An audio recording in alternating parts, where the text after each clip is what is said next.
Atlantis itself has been placed all over the world. It's been placed in the mid-Atlantic, it's been placed in the North Atlantic, even in the Frisian Island area of around Holland.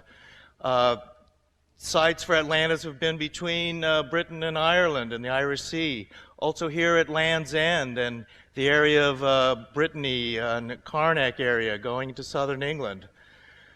Popular mainstream theories of Atlantis are the island of Thera, Santorini, between Piraeus and Crete, and an island that exploded around 1200 BC. Atlantis has been placed here in southern Algeria. It's been placed in Indonesia, right around the area of the Straits of Gibraltar and Cadiz, where there are a bunch of sunken cities, and also sunken ruins have been found off of Morocco and areas like that. Recently, too, the idea of Antilles and Cuba. Bimini is right in here, where Edgar Cayce had talked about. The idea of Atlantis was that it was concentric circles of canals and ports and docks. There was a huge mountain to the north of the city. It was definitely a maritime trading area. Plato and the Egyptian priests are saying the date of Atlantis is like 10,000 BC. Recently, just in the last 2 years, this sonar image has come out of the water of western Cuba, between Cuba and the Yucatan of Mexico. And it's 2,000 feet deep, taken by a remote camera on a submersible. And what they say is showing, and the Cuban government with Canadian and Russian submarine research team, what they said they found was a grid of pyramids and streets, 2,000 feet underwater between western Cuba and the Yucatan. Later, this discovery was announced just like 6 months after a friend of mine, Andrew Collins, wrote his book on Gateway to Atlantis, where he also said that he felt that Atlantis was located around Cuba.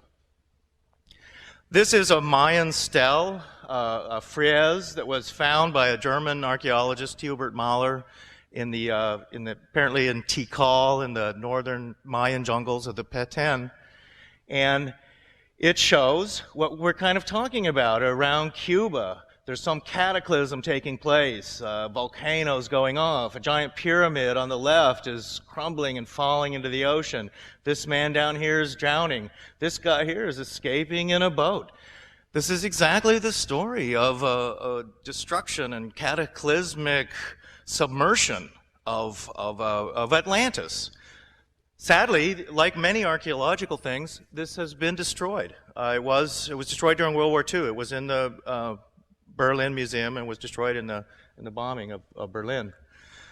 The whole idea, the concepts of what creates these cataclysms that just submerge entire continents and things like that is sometimes theorized to be what are called pole shifts, where the Earth's crust wanders and the North Pole and the South Pole aren't exactly where they are, and the Earth's crust flips forward, causing these oceans to spill out of their basins.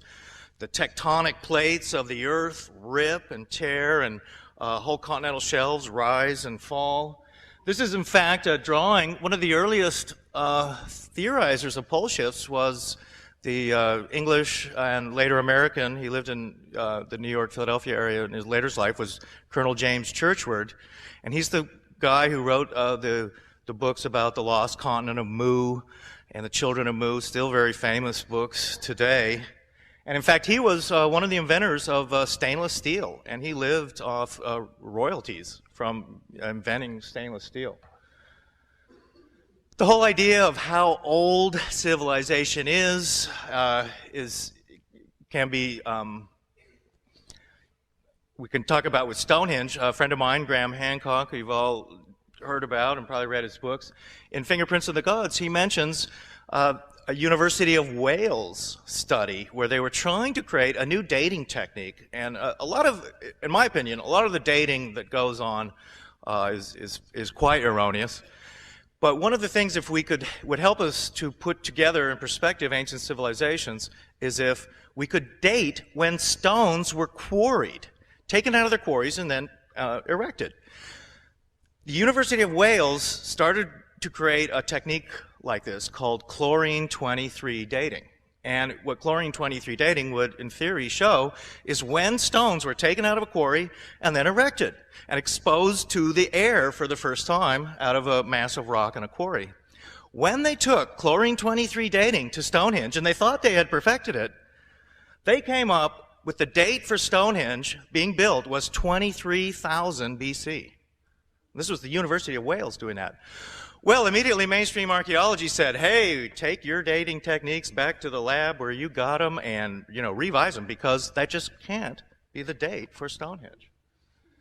Today, mainstream archaeologists say that the oldest ruins in the world, this is mainstream archaeology, are the ruins on the island of Gozo in Malta. And these are the ruins of Gigantesia right here, giant megalithic construction made out of limestone, a fairly soft stone. And the ruins of Gigantesia, they're saying, are approximately 11,000 years old, or as old as 8,000 or 9,000 BC. They also say that the ruins on Gigantesia and Malta were hit by a giant tidal wave at some time. And that, in fact, flooded the Mediterranean and created Malta as an island. Around Malta, too, are these very strange cart tracks that are all around. And they are these grooves cut into solid rock. They are based on, supposedly, the pyramid inch. They are, curiously, the same gauge as British railways are today. And that is also supposedly based on the Roman cart tracks and the pyramid inch. And it's thought that the Romans and later the British inherited this unit of measurement called the pyramid inch. These cart tracks also appear on Sicily. On Malta, they just go off cliffs and things like that. And so apparently, in ancient times, they believed that cart tracks and things in Malta and the Mediterranean wasn't really there at the time, and it went as far as like Sicily. This is the fantastic megalithic structure called the Treasury of Atreus, which is in Mycenae in the Peloponnese in southern Greece. And it is this giant beehive building that's perfectly made. The lintel stone over the door, where on the inside of this building, is one of the most famous stones in the world. It's a giant, massive, 60-ton block that goes in front of this door. It's perfectly fitted. It's like a kind of man-made mountain inside it. And in fact, here it is. This is the entrance. Here's like the mountain. They don't know what this building was for, but it's like an indestructible building. They call it the treasury of this ancient Mycenaean king, but they don't know what it was built for. You see here some of the massive stones on the entrance. You'll see here some of the curious notching of the stones and things like that. This is what we call classic megalithic construction. Thor Heyerdahl, who passed away just 1 year ago, in this March, whom I also met, and a great hero of mine, he called this kind of construction fingerprint construction. This is at Delphi in central Greece, and we start to see here again the curious notching, the perfect fitting of the blocks, this unusual jigsaw pattern in the stones, and perfectly fitting these giant stones together. This is another curious megalithic structure called the Necromontion, which is in northwestern Greece, right near the Albanian border, in fact. And this was not discovered until the 60s because it's underground and had to be excavated out. Here at the Necromonticon, we also see these perfectly fitted blocks of stone and in this jigsaw pattern coming together and fitted in what is just probably the most sophisticated kind of stonemasonry that we know about. The Necromonticon in northern Greece, in fact, is associated with the river Styx and the sort of pre-civilization of ancient Greece. This is also right around Delphi in central Greece, and these are just blocks of stones that archaeologists have propped up for tourists to see as they go by. You see the notching. You see right down here what are called keystone cuts, and we'll get into that again. Right up here, you also see it. This is where molten metal is poured into the blocks, and it fits them together. We're going to see more of that as we go along. In central Turkey, the Hittite cities around Ankara, and they are also associated, in fact, with the Kurds of today. These cities, such as Hattusis, also have these giant megalithic blocks perfectly fitted together with these curious jigsaw angles and things like that. Hattusis and many of the Hittite cities were actually vitrified. They were later destroyed in wars circa 1000, 2000 BC. And vitrification took place in these cities where the rock was melted and fused together by tremendous heat. And they don't know exactly how that was created. These, again, are also Hittite megalithic blocks. Again, you see here the curious notching of these blocks. Okay, and now we'll go across the world to the area of Cuzco, about 12,000 feet in the Andes Mountains. And once again, we see this megalithic type signature construction with the notching of stones and these curious, perfectly fitted jigsaw blocks.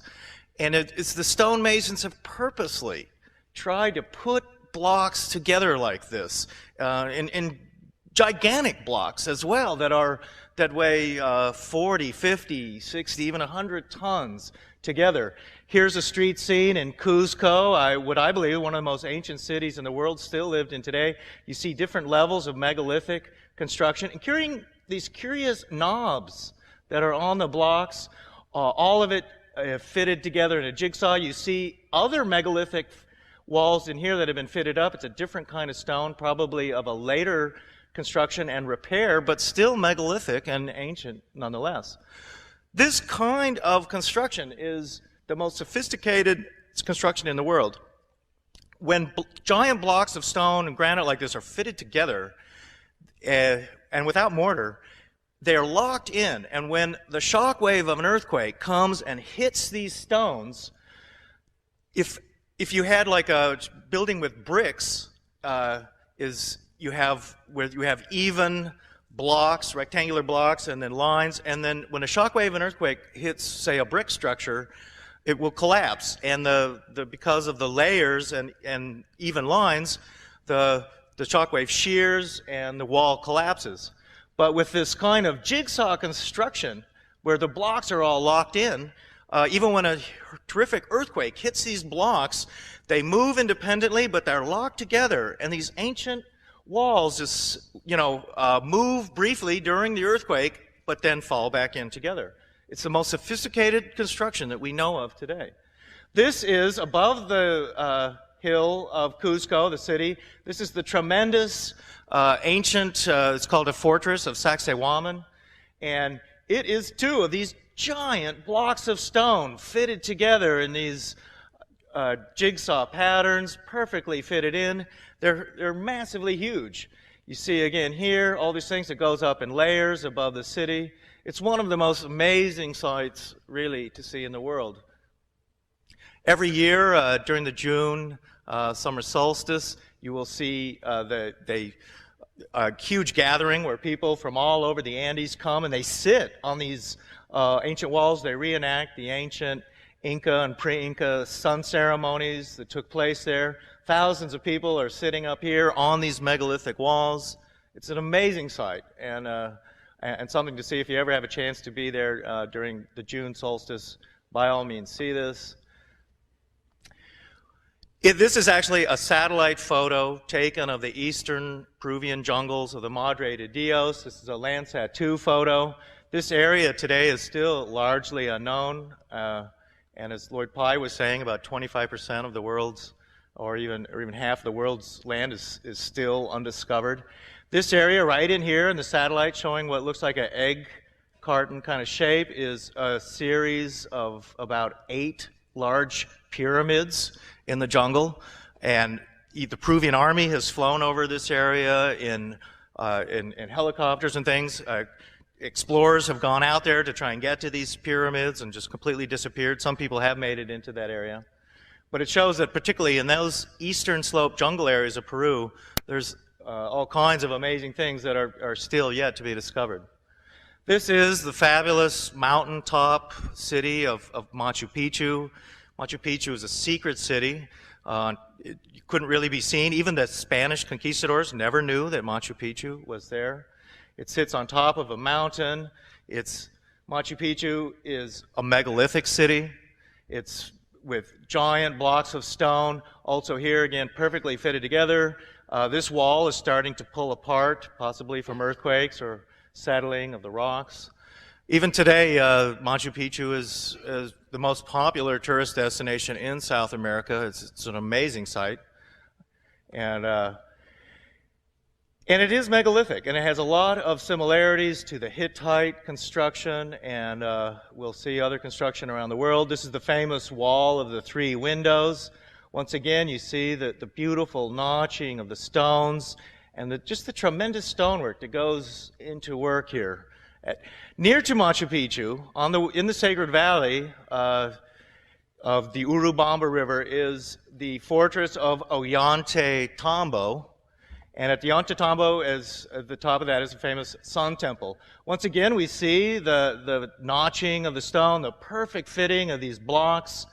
We see these curious knobs. They don't know what these were used for. They theorize they had something to do with the moving and the lifting of the stones, but they still can't really explain it.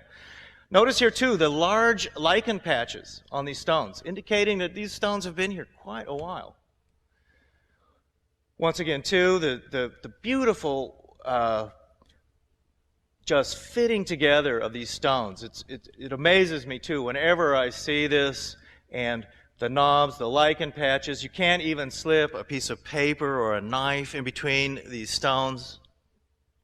And when you get to the top of Ollantaytambo, what you see here is this huge, massive wall right here, and what has been destroyed. Notice these knobs right here, this block here. You see giant blocks of stone like this sitting here, but then you have, curiously, just small rubble stacked up around it. This is what it looks like. Giant blocks like this. They're weighing 60 to 70 tons. They're red andesite. They're lying here. They're just scattered around. There's not even walls and things like that that are put up to them. Here, again, you see this giant block of stone right here. This is weighing 50 tons. It's got a notch right here in the corner. Now, mainstream archaeology is saying, well, the Incas built this entire city only about 500 or 600 years ago. Saying they built it just like this. During Inca times, this is what it looked like. During Spanish times, when they came here, it looked exactly like this. So here, we'll go forward. This is what these blocks look like. This is what this area, giant blocks. This is what you see it today. This is how it looked in Inca times. Now, mainstream is saying, yeah, this is Inca construction. This is how the Incas built. Well, they put a giant block of stone right here. It's even notched.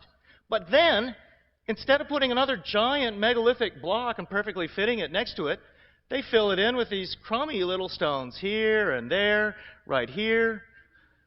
This is how mainstream archaeology is saying the Incas built things. But clearly, that's not the case. Here, this is what I would call Atlantean construction. These giant blocks here, this is Inca construction here, these small little blocks. I mean, the Incas could never have actually completed this whole building. And mainstream archaeologists are basically saying, well, yeah, they never did finish this building, the Incas. They sort of dragged all these giant blocks up here. They don't know how. But then they just sort of left them. And in fact, now we're seeing these keystone cuts. This is also at Ollantaytambo. Here's a keystone cut right here on a massive block. And in fact, another block would be fitted up against that. Let's get a close-up of it. This is a close-up of a keystone cut. And so another block would be fitted right against this, and then this same cut would be on the other side, and then molten metal is poured in here and helps hold these blocks together. It's a very unusual way, in fact, of fitting ancient blocks together. This is, as you go now farther south along the Andes, you get to Lake Titicaca, and then there's this curious Stargate that it's called, the Gate of Amaru Muru. The locals call it the Devil's Gate. It's carved into solid stone that's against this wall. It's a very strange kind of place. It's like this massive door. This thing's about 10 meters high up here. There's this smaller kind of door right here. And apparently some structures or something were fitted into this. We don't know what goes on there. People say that this is like an interdimensional doorway and kind of a Stargate kind of concept. Now this gate is at Tiwanaku. Tiwanaku is the mysterious city high in the Andes. It's near Lake Titicaca. It's in Bolivia, near to La Paz. This is the famous Gate of the Sun, and this is Viracocha, the sun god. If you look at him carefully, he is crying. Tears are coming down from his eyes. It's often said he's crying for the ancient world that was lost, the world before ours, and the Atlantis or whatever. Notice here too that on this side we see again a curious notching, and even this side is coming down. This gate was actually moved in ancient times from the ruins and then erected by somebody else, possibly the Incas, although it was probably even pre-Inca. This is the back of that gate. This was all part of some massive wall at one point, and then this, again, this kind of notching here for something else that would have gone inside there.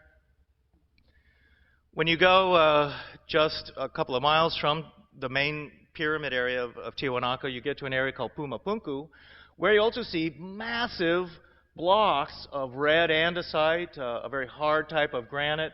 Some of these blocks weigh up to 100 tons. They are just tossed around like some kids' building blocks. It's like some massive earthquake, tidal wave just blown this whole area apart. Huge, huge blocks of stone. Much of it is still buried today. Archaeologists are still digging this whole area out. And once again, we're going to see these keystone cuts that are cut into these blocks, this highly unusual method of fitting ancient blocks together. Now, mainstream archaeologists admit that this is pre-Inca, and that the Incas didn't build this. The date of Tiwanaku is highly controversial. Dates for this city range from anywhere from 15,000 BC to mainstream archaeologists are saying Tiwanaku is only about 2,000 or 2,500 years old. This area is right around the same area, this what they call the Pumapunku pyramid. The whole area is buried. Archaeologists are trenching it, digging out these massive stones. Once again, we see the typical keystone cut construction that we find all over the world, literally. Here again, this is very recent excavations around Tiwanaku, where these huge blocks like this are suspended by mud and muck from some tidal wave that somehow is associated with Lake Titicaca or something that not only destroyed these buildings, but buried them in a mudslide of muck and yuck. Another curious thing that you see at the Tiwanaku Museum in Bolivia is these seahorses.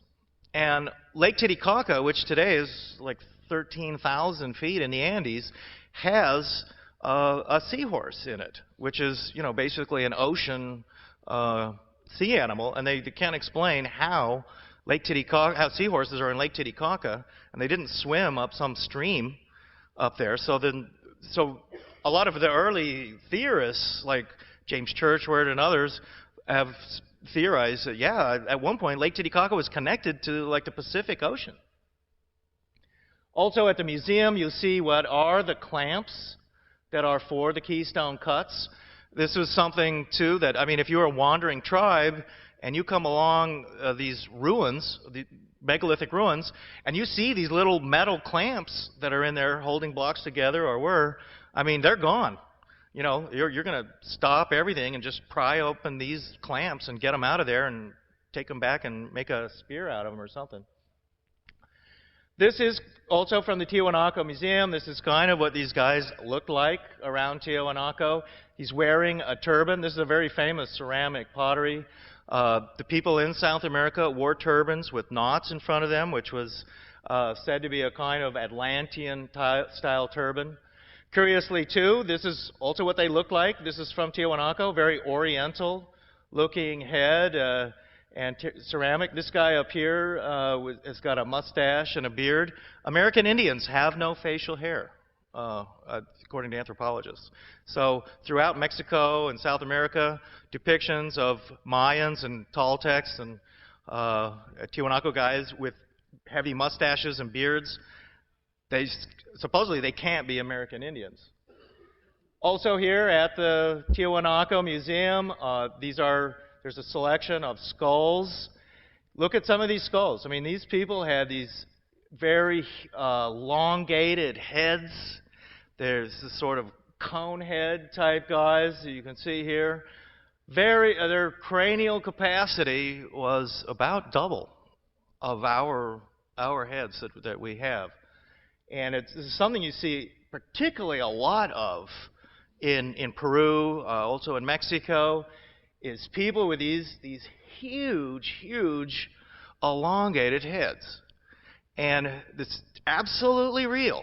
There's just no question about it. Now, why and even how exactly, ancient people did this, what the reason for it was. There's also tree panning was involved. Bizarre heads. They believe that this is what the people who lived in Peru and around Tiwanaku, also the Mayans and Olmecs did this. And this guy here, very kind of square-shaped, huge head, they have literally found thousands and thousands of skull matter like this. This one now is in Mexico. This is an Olmec head from a museum here. Also the very, very elongated skulls. This is ceramic and jade figurines from Central America. These are so-called Olmec figurines. You see how these people really looked in life with these elongated heads, strange eyes. Also jade figurines. This is a very famous display at the Museum and University of Mexico. They had very kind of oriental kind of eyes, but with the elongated heads, almost a kind of mixture of Negroid features and oriental. More double-headed people and things like this. These are just typical statues that they have and whether they depict actual double-headed people, and they do exist. Even today in California, there's a woman with two heads, and she was on the Oprah Winfrey show. I mean, incredibly. And she doesn't go out to shopping malls and stuff because people couldn't really take it, but they do exist. Back in the early 40s, there was a archaeological revolution in Mexico because they had said for many years, mainstream archaeologists said that Mayans were the oldest culture in Mexico. But then the oil companies started bulldozing up these giant heads out of these swamps and stuff around Villahermosa and stuff. And they had very clearly Negroid features. They wore these giant helmets, just huge basalt heads. And they didn't know where these things came from or who these people were. Today, they call them the Olmecs or the rubber people. Even mainstream archaeology admits that the Olmecs are older than the Mayans, although they had to have, in 1948 in Mexico City, they had to have a special meeting of all the top archaeologists and anthropologists in the world came to Mexico where these Mexican archaeologists said, hey, Mayans are not the oldest, the Olmecs are the oldest. And so today this is kind of what so now, we say that these Olmecs, these weird rubber people with elongated heads and Negroid features, are the oldest civilization in America. This is Anna Mitchell Hedges, and this is the famous crystal skull, also thought to be an Atlantean-type artifact. Anna Mitchell Hedges, with her father, Mike Mitchell Hedges, supposedly found this skull in the Mayan ruins of Lubanton in Belize in about 1921. Scientists, including IBM Labs and top crystallographers, have studied the crystal skull. Today it's kept in Ontario, Canada, in her private collection, and I've seen it a couple of times. They don't know how this skull was made, and it's all made out of one giant piece of quartz crystal. It has a movable jawbone that is also carved from the same piece of crystal. They know quartz crystal is extremely hard stone and difficult to work. I mean, even only modern tools in the last 150 years could actually work quartz crystal the way this has worked. It's thought that these crystal skulls like this are found in different places of the world. There's a lot of legends about them. Some crystal skulls come from Tibet. Others are found in various areas of particularly Central America and South America. Now, one of the interesting things, too, is that Tutankhamun and many of the Egyptians, they also had these elongated skulls.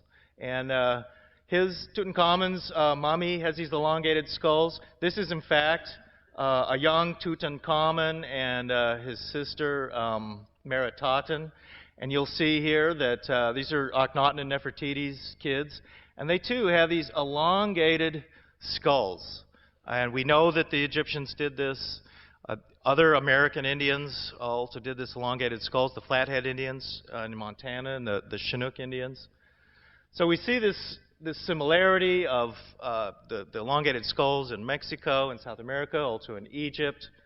This is the Osirion in Abydos. This is actually thought to be pre-Egyptian gigantic megalithic ruins. Part of a Nexus group that went to Egypt a couple of years ago. Massive, massive walls. No hieroglyphics are in it. The Egyptian government spent a decade pumping water out of this because it was buried down in a swamp. But once again here we see the kind of knobs and things like that we saw in South America. We see the notching of the stones. And curious, here again, curious notching like we saw with the Hittites, the jigsaw fitting, the unusual knobs that haven't really been explained yet. How am I doing here? And we see the keystone cuts in Egypt too, where we have the curious hourglass or T-shaped keystone cuts where molten metal is poured into these. This very curious and unusual way of fitting ancient blocks together. And it's found all over the world. Mainstream archaeologists, again, are going to say, oh, well, this is just sheer coincidence. The builders in South America have absolutely no connection to the builders in Egypt. But yet, it's clear that there is a connection and that the builders of these things are the same people. And they are the super masons of today, in a way. This is the famous Egyptologist, John Anthony West, a friend of Duncan and myself. And he is standing here in the underground temple at Dendera, also in southern Egypt. This was built by Egyptians, we know that. And what you see at Dendera is these curious reliefs of what appear to be electrical devices. And what appear to be bulbs, and then what's called a jed column, which looks kind of like an electrical device, is holding it up. Here we go. These sacred baboons are holding knives, hieroglyphics. It's like a big bulb, and there's a snake kind of filament inside it that's like the filament of a light bulb. Here we go. This is what it looks like as a drawing. And in fact, there are many depictions of this. But cables are coming out of this box right here. They're coming in to the back of these devices. And Egyptologists don't really have a good explanation for really what this is. They don't want to believe that Egyptian temples had electricity or some kind of electrical devices and things, but it's hard for them to come up with other explanations. The mainstream explanation for these things is that it's an elaborate depiction of a lotus blossom. That's their explanation. And in fact, the bulb is like the aroma kind of smell of the lotus blossom. That's the mainstream Egyptology explanation. Here again, we'll see this one last time. Okay, I think, where are we? All right, now we're going to change. Yeah. All right, go ahead and take that up. Yeah, the whole idea of what the way we look at ancient civilizations, the way we perceive the past, I mean, we just assume that, well, ancient people, you know, it's what we're told, they were cavemen. And people suddenly just stepped out of their caves 7,000, 8,000 years ago and started building ziggurats in Samaria and giant pyramids and stuff in Egypt. And and then, you know, boom, you know, civilization is created, and you know, there's like a dark age for a while or something, but then now we're here. Well, I mean, it's in the last 150 years we've had electricity, and pow, suddenly, I mean, once we had electricity and we already had sophisticated metallurgy and stuff like that, next thing we know, we're on the moon, we got stations in space and all this kind of cool stuff, and it all happens pretty fast. I mean, from really, say, mid-1800s to now, I mean, our civilization has just exploded. And yet, we've been on this planet, people who even look just like us, 120,000 years. Cro-Magnon man actually had bigger brains than us, bigger brain capacity, and was taller than us. And there's no reason why he didn't have the same sense of curiosity and intelligence and desire as we have. And this is what they say. Now, so the whole idea of how sophisticated the technology was in ancient times gets into these lintels. This is also at Abydos. And here we have what the curious things have been in here. This is a hieroglyph, looks kind of like a helicopter up here with a blade. And this one right here, particularly in the middle, which looks like kind of a little jet or something. This one, you know, when we were there in Egypt with the Nexus group, and I asked, you know, archaeologists who read hieroglyphs extremely well, I said, well, okay, explain this one right here. They try and explain these other ones as being two hieroglyphs superimposed on each other. You have this kind of jet down here. It looks like a jet. They say this is a hand. This one up here is the one that looks like a helicopter is supposed to be two hieroglyphs superimposed. That's why it gets the helicopter. But they told me that they have no explanation for this glyph right here. Absolutely none, which the one that looks like a jet. So the whole idea that there were flying machines and aircraft in ancient times, well, there's tremendous amount of material that goes into this. And archaeological artifacts. This is the famous gold airplanes that are found in the Gold Museum in Bogota, Colombia today. And these are small, solid gold jewels. And they look exactly like delta wing jets and things like that. And they have a tail and fins. Mainstream archaeologists try and say, well, these are flying fish or even bees or sharks. But that they really don't look, I mean, they don't look like sharks, or if they look like airplanes. And this is the Antikythera device, which was found by Greek sponge divers in 1900 off the small island of Antikythera. It was a ship coming from the island of Rhodes. It was sunk in a shipwreck. And in it, they found this complicated machine. And it's got all of these cogs and devices. There's over 250 teeth on these cogs. It was more complicated than a Swiss clock. The whole thing was a computer that wound up and could be turned. It was a kind of a navigation device that you could dial up the sky and stuff like that. When in the 1950s, when American archaeologists studied this and wrote in Scientific American, I mean, they couldn't believe that anything like this ever existed in the ancient world. It was just so sophisticated. And they said, wow, this is like finding a jet plane in the tomb of King Tut. And incredibly, they practically found jet planes in the tomb of King Tut. Now, when you read like the ancient Indian epics, the Ramayana, the Mahabharata, Dronaparva, and things like that, they read like the wildest science fiction. People are getting into these airships called Vimanas, roaring off. They are having terrific battles. They have missiles and things like that. Whole cities are devastated. It's like Buck Rogers sci-fi, and it's familiar to any Hindu or Buddhist. And you know, like today in a novel, if the hero of some novel is going to suddenly get on a KLM jet and fly to Cape Town or something, well, you know, the novelist doesn't stop and say, oh, this is what a 747 is, and describe it in detail and how it works and everything, because you know what an airplane is. And that's how the ancient Indian epics read too. When they talk about these airships and vimanas and things like that, they just talk about them as if you know what they are. They're these, of course, airships. They fly through the air and stuff like that.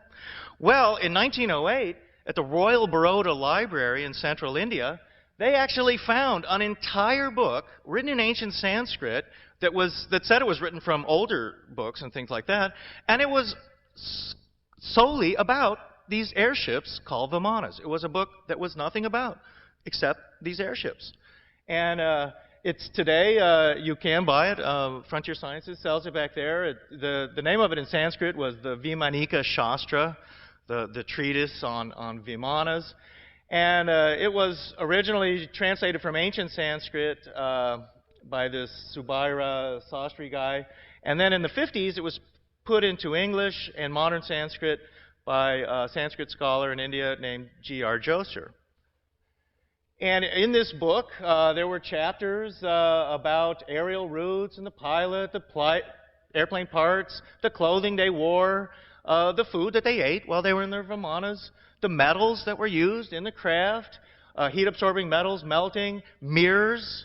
One part of the Vimanika Shastra even talks about holographic images being projected that aren't the actual craft because they're having these aerial duels and things like that. Just like today, aircraft were used for military purposes back then. Yantras, and a yantra in Sanskrit is like a device, a machine. Then there was the four kinds of Vimana, the Shakuna Vimana, Sundara Vimana, the Rukma Vimana, and the Tripura Vimana. The Rukma Vimana was, in fact, a kind of a circular, discoid type craft, like a flying saucer, and described in detail. Back in the 20s, I mean, just at the dawn of our own early period of flight, Indian scholars tried. There were no illustrations in the Vimanika Shastra, so they were trying to like put it together, figure out just what they were describing, and they drew these pictures. And now, if you go to Hindu temples and stuff like that in India, what you'll see is this is typical Vimana kind of depiction, a literal chariot of the gods being drawn by birds or something as it flies through the sky. The Vimanika Shastra text itself actually describes Vimanas as being part of a Mercury as being part of it. And they specifically say that the liquid metal mercury is part of what's going on in the system of these Vimanas. A guy who's now passed away, Bill Clendenin, he created what he called the Mercury Vortex Engine, a kind of a gyroscope using mercury. Mercury itself, in Western tradition, Mercury is the messenger god. He flies through the air, and he's got wings and all that kind of stuff. He's Mercury, and the whole idea too. Mercury is curious because Mercury it's a metal, it's a liquid, and it's a conductor. So with mercury, you can create what's called a plasma by, say, taking a gyro kind of a thing and putting mercury in it. You can then electrify it. And a plasma in physics is known as an electrified gas. So you have a kind of vortex movement. You have this electrified gas spinning around in a tornado shape, and physicists have said, yeah, this can create like anti-gravity effects, and can be. It would also create very bright light. which is an interesting thing too, that is a phenomenon that happens a lot with UFOs, where you see this, it's a whirling disk and these bright flashing lights. That would be an effect if you were using electrified mercury gas. This was what Bill Clendenin had drawn some of his plans of what he thought the Vimana texts were talking about with these craft and mercury.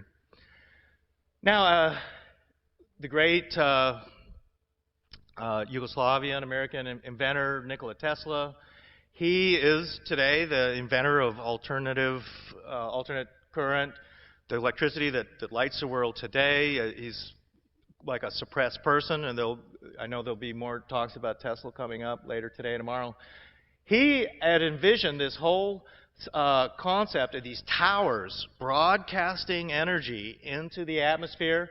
And according to Tesla, he had airships and things like that with these searchlights. These airships would take power from these towers, like radio broadcasts today, and the crystal radio sets and stuff like that. And that these ships would be electric kind of airships. They would take power from these towers, electricity. He started building these towers. He patented these things. He began building this system. J.P. Morgan, the famous oil financier, was funding all this. He was building it in the Wardenclyffe, Long Island area, curiously near to Montauk.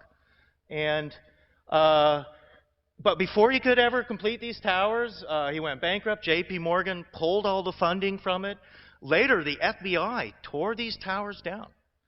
And this is, again, Tesla's entire concept from magazines in the 1920s of these towers pulsing power into the atmosphere, and these airships with these bright lights and stuff like that are taking the power from these ships.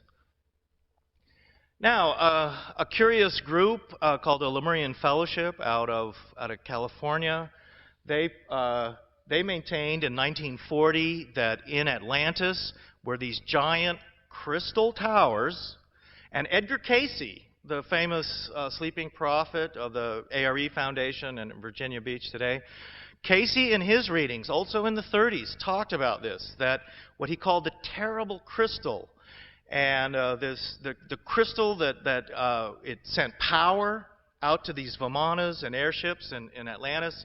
They supposedly called them Velixes. And the Lemurian Fellowship actually included this drawing in one of their books, An Earth Dweller's Return. And they claimed that what was in Atlantis was these giant crystal towers broadcasting power to Vimanas and these Velixes, much as the Tesla system was to be. And in fact, if you go to Egypt today, and also there's some remaining in Ethiopia, are these giant monolithic crystal towers, and they're called obelisks. And in fact, we saw this just earlier today of a giant obelisk. This is the unfinished obelisk in Aswan, and it had a crack. I mean, this thing is massively, massively huge. And how the Egyptians would ever have quarried this and then moved it and put it into place. And some obelisks definitely are in place. But this part of the whole idea here is that much of what is in Egypt, here's Duncan, in fact, standing next to the giant obelisk there in Aswan, and our group right here.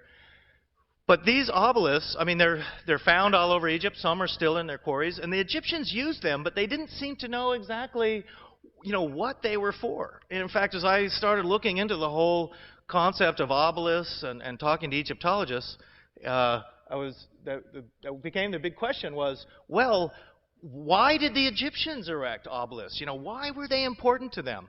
And Egyptologists don't have a good answer for that. The mainstream explanation of obelisks in Egyptology is that they represent a ray of the sun. Okay? So they're erecting these giant things, these giant, huge, these are one solid piece of granite, which is a crystal. And so it's an interesting idea, and in my book, Atlantis and the Power System of the Gods, that these are pre-Egyptian. The Egyptians later put hieroglyphs on obelisks, and it was well known that Egyptian pharaohs would do this. They would just take existing monuments, because they'd already been there for thousands of years, literally thousands, and they would then put their own cartouche on it and say, well, you know, I'm erecting this obelisk, even though it was already standing there. Incredibly, there's even evidence that there are obelisks on the moon, and they're called the Blair cuspids. Other obelisks would be underwater. There's in one of the Great Lakes, in Lake Erie, there's a story from the 1800s when the lakes were really low, that people would row out into Lake Erie on Sunday picnics, and they could see an obelisk coming up out of the water. And the Great Lakes are very clear, fresh water. And the very tip of the obelisk was allegedly just appearing above the water. And people would go out and they would anchor their boats to the tip of this obelisk and have lunch and stuff and watch the clouds, you know. So incredibly, the Blair cuspids, this is from a Russian magazine, but the Blair cuspids are on the moon. They are an alignment of a number of obelisks around this one huge, tall, giant obelisk. Right, and this is my last slide just for today off and end my presentations. This is actually a statue in the southern jungles of Guatemala. It's been destroyed. This is the only known photograph of it. And in fact, that is fortunately the fate of most archaeological constructions and works, is that they're destroyed.